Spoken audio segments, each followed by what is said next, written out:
This is All India Radio. In the program Spotlight now, we bring you a discussion on Sagarmala Project, a boost to port connectivity and mobility. The participants are A.K. Bhattacharya, economic analyst, and Shishir Sinha, journalist. Mr. Bhattacharya, the first question to you that the ministry has identified a total of 567 projects under convergence mode with an estimated cost of 58,700 crore under Sagarmala program. What kind of importance you see for the Indian economy? Fairly important implications for the Indian economy and particularly the coastal economy. One has to see the background in which this decision has been taken. Probably, it will be good for your listeners to be aware that India has got probably one of the longest coastlines as a country, over 7,500 kilometers. India also has waterways, which are about 14,500 kilometers. So therefore, as a country, as an economy, it is ideally suited to take full advantage of this long coastline and the waterways available for greater connectivity within the country as well as for global trade. And it can be a very effective global maritime trade pathway. So it's very important in the sense that if Sagarmala is developed to improve the productivity and the port's efficiency in carrying this cargo through to different destinations, it will make a big impact on the economy. So it is in this context that the Sagarmala project has been conceived. As you rightly pointed out that the number of projects have been increased now. Earlier there used to be around 800 projects. Now the government has decided to add another 735 new projects. And they're essentially aimed at improving the efficiencies of the Indian port system and also to help inland water connectivity also. There are three major issues that the Indian economy faces, particularly with regard to its port development. One is broadly we all know about how the infrastructure is lagging. In a sense, there are operational challenges. Our ports are not of an international standard. And the second big issue is its turnaround time. The turnaround time of Indian ports is still 2.5 days. Whereas the global norm is 1 to 1.5 days.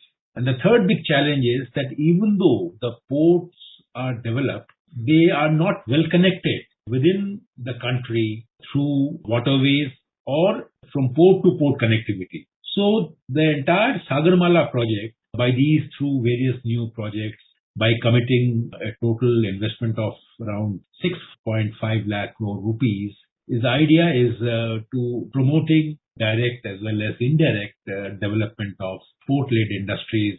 You help coastal communities also, the coastal economic zones. We have around 14 coastal economic zones. They also get a boost.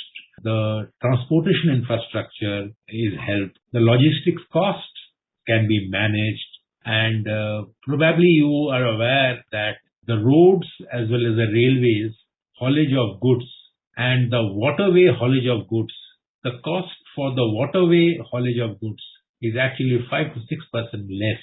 So anyway you look at Sagarmala, the idea of modernizing these ports through these projects actually will help enhance the country's economic muscles.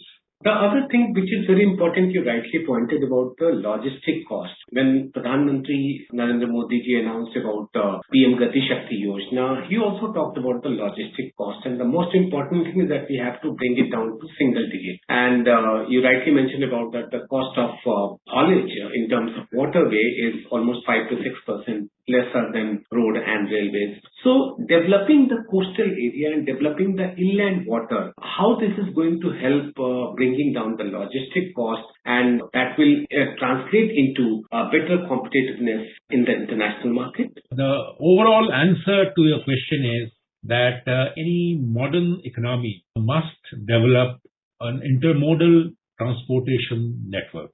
When I say intermodal transportation network, it means that whether it is road, whether it is railways, or whether it is the waterways, the connectivity between these ports, waterways, inland waterways, the roads and the railways, the connectivity will have to be seamless and it will move from one platform to another platform without any difficulties.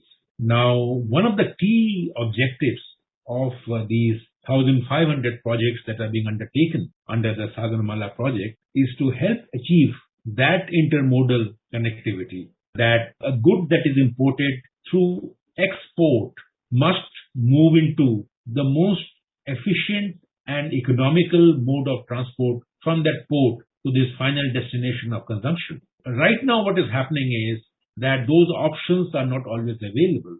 At times, the railway connectivity is not there. At times, even the road connectivity is poor. And there are 14,000 kilometers of waterways in this country. These waterways are not have been developed to take advantage of this available water resource to enhance your domestic transportation capabilities. So one of the important goals of these projects is to improve the port's efficiency and ability to connect themselves with these different platforms, whether it is the railways or the roads or the waterways. And that is what is meant by an all-round port development model. What is right now happening is, till the Sagarmala project, the government was investing in these projects within its broad constraints. But with the Sagarmala project, what has happened is that the public-private partnership model has come into play. So if the government is setting up, let us say, a project in a port to connect railway network with that port, with easy transfer of goods from the port to the railway head, then there is public and the private, both are joining hands and taking up that project.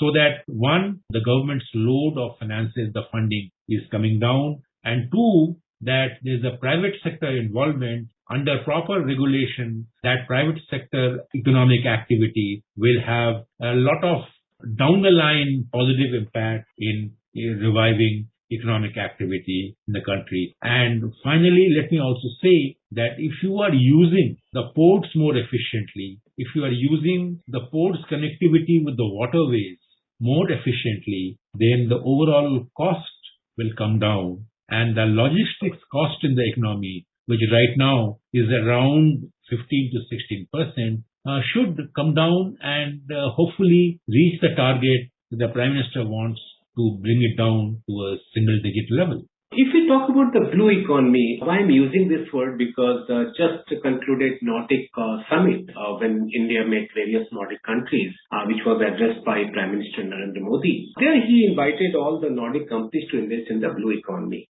So if you relate the Sagarmala project with the blue economy, or should we say a part of blue economy, how do you see the relationship between these two? I think the relationship is very strong and quite obvious. If you develop the coasts, the coastline, as I said that there are about 14 coastal economic zones in the country which are being developed and looked at under the Sagarmala project. And, these zones, if I may call 14 coastal economic zones, are actually have around 72 districts. And these 72 districts account for almost 18% of India's population. Now, if these coastal economic zones have the benefit of a vibrant port system and port development, then the benefits first percolate down to these 18% of India's population who live in these 72 districts. Now, what do these people do? Many of them are actually dependent on the blue economy. A large segment of the Indian population on the coastal sides are actually dependent on, let's say, the fisheries business. And the fisheries business can actually be more efficient and be more productive if under the Sagarmala program, this money is used for improving the infrastructure facilities, improving some of the social development projects, improving the aquaculture business, and creating proper cold chain linkages between the ports where the coastal economic zones are there and the fishing communities live to the marketplace. So I think all these issues will help in developing and exploiting the true potential of India's blue economy. One thing which is very critical in terms of public-private partnership, especially in the infrastructure projects, normally we see a very high cost overrun. But if I see the progress of Sagarmala project, 802 projects worth rupees 5.5 lakh crore targeted to be executed by 2035. Out of these 202 projects with worth rupees 1 lakh crore approximately, they have already been completed. Then 29 projects worth rupees 45,000 crore have been successfully implemented, and they are reducing the financial burden on the exchequer. And finally, 32 PPP projects worth rupees 51,000 crore are being implemented. So what is the basic strategy of completing the project within the time so that the cost overrun could be avoided, and that would be a great thing for the fiscal? Absolutely. I think what normally happens is, till recently, the entire port development and the coastal economic zone development was critically dependent on the government's budget system, in the sense that if the government provides for so much money, the new projects will be undertaken only to the extent that the government's money is available. Now, the change that we see now under the Sagarmala project is that it is not just only dependent on the government resources, where the private sector is also coming in almost on a 50-50% basis, or maybe in a 40-60% basis, and they are developing the project and they have a share in the revenues that the new projects will generate. So it's a win-win situation for both the private sector as well as the government and the overall Indian economy, which reaps the advantages of productivity gains, higher production. And remember that this cost overrun prevention is also achieved not just by ensuring that the private sector comes in and plays its role within a time-bound manner, but is also the use of the government's Gati Shakti National Master Plan, which is broadly a portal that monitors that what project is being executed and at what level it needs some intervention or monitoring so that it can be expeditiously completed. So the role of the Gati Shakti National Master Plan can also not be underestimated here. So both the public-private partnership model as well as the use of the Gati Shakti National Master Plan platform for monitoring and executing the Sagarmala project, in my view, is probably helping the government to stay within its own budget and implement those projects within the given time without running any cost slippages or cost overruns. So I think a new approach has certainly helped the Sagarmala project's execution. One of the key issues when we talk about the waterway development, one of the key issues is the states and the relationship between states. How this particular project has been able to resolve that issue and take the project forward within the stipulated time? You know, the Indian Constitution has mandated that the waterways are a center, an area that's to be looked after by both the center and the states. So therefore, waterway development cannot just be a responsibility of only the center, but also of the states. So I think this is yet another area where the need for center-state cooperation in furthering the cause of waterway development cannot be overestimated. Now, as we are discussing earlier, that the moment you rely more on the waterways for inland transportation, your cost of logistics will be cheaper, will be lower by at least 5 to 6%. Now, this will be a big advantage in bringing down the overall logistics cost in the economy. So therefore, the state's role and the state's cooperative consultation with the center for developing specific segments of inland waterways in different parts of the country with clear connectivity with the ports will be very, very critical and will play an important role in enhancing the success rate of Sagarmala projects. Mr. Bhattacharya, thank you very much for talking to us. Thank you.